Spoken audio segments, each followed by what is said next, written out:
Well, we're dealing with a very unprecedented times right now, and it's incredible the amount of information that's coming to us every day. And I can remember back to the very first call we had about COVID-19 when there was one case in Ontario. And the promise from our government at that time was that we were going to be transparent with the public. And I'm very proud of the work that has been done, not only with our provincial government, but in working with the federal government as well as our local municipalities. I can tell you that I'm talking with our local mayors every day, just looking for clarification from some of the emergency orders that have come out, and just keeping in touch to see how I can support them, the provincial government can support them at the local level. But it's amazing to see, and I think people really appreciate that, seeing all levels of government and all parties working together, because this is a situation that we've never encountered.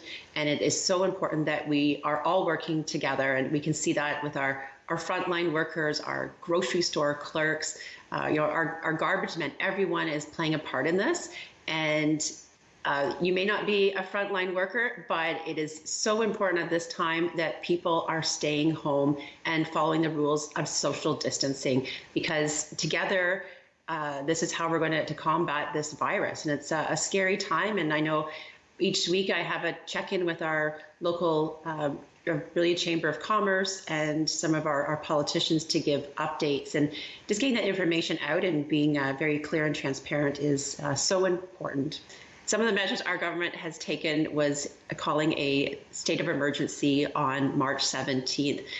Following that, we declared essential and non-essential businesses, and you'll see from last week's announcement, following the chief medical officer's information regarding the modeling, the current situation that we're in, that we needed to take additional steps. So we tightened up the essential businesses list, but that is just in keeping people at home. We don't need to all be out grocery shopping and visiting our retail stores, but we need to be social distancing, staying home, and doing our part.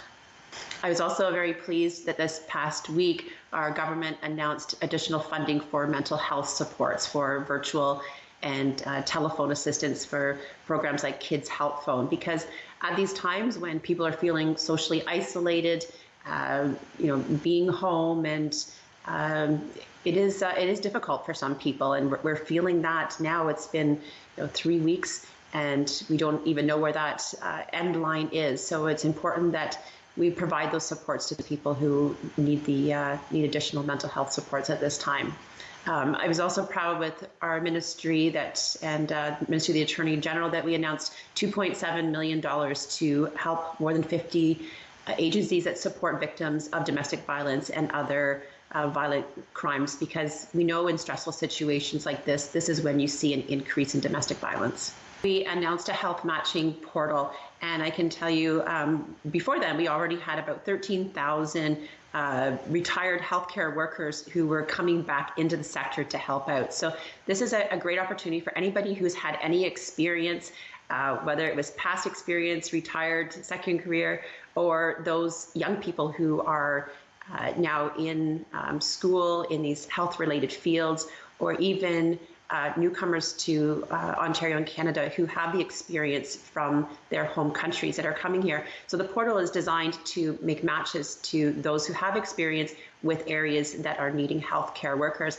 And I can tell you, a friend of mine who is a trades worker, she was a personal support worker in her past career, and she was saying yesterday that she's gone onto the portal and she signed up because she wants to do her part now.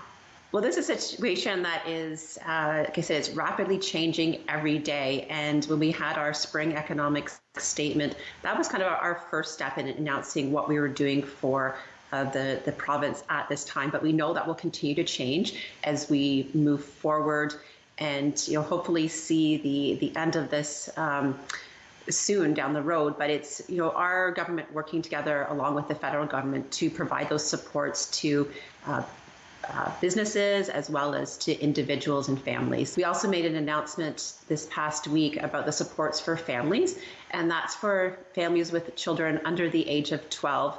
It's a $200 support, and for children and young people ages under the age of 21 with special needs is $250. So that additional supports is quite helpful to families who have children at home during this time. Something that I've been hearing from a lot of our residents in Simcoe North, as well as Muskoka and the Owen Sound, Georgian Bay area, is the number of cottagers who are coming into the area. And I simply want to say, I know many politicians across our area have been saying the same thing, that people need to stay and be isolating in their primary residence. We love tourists here in the summer, and we're prepared for them. Our grocery stores are stocked, and our hospitals are ready for that additional surge of small healthcare issues. But at this time, we really encourage people to please stay in their primary residence. And I know that is a message that can be echoed by many of our mayors and politicians in the areas, and I will continue to do that. I was really happy last week when our premier, and during his daily press conference, made the same comment. So I keep encouraging people, please stay at home.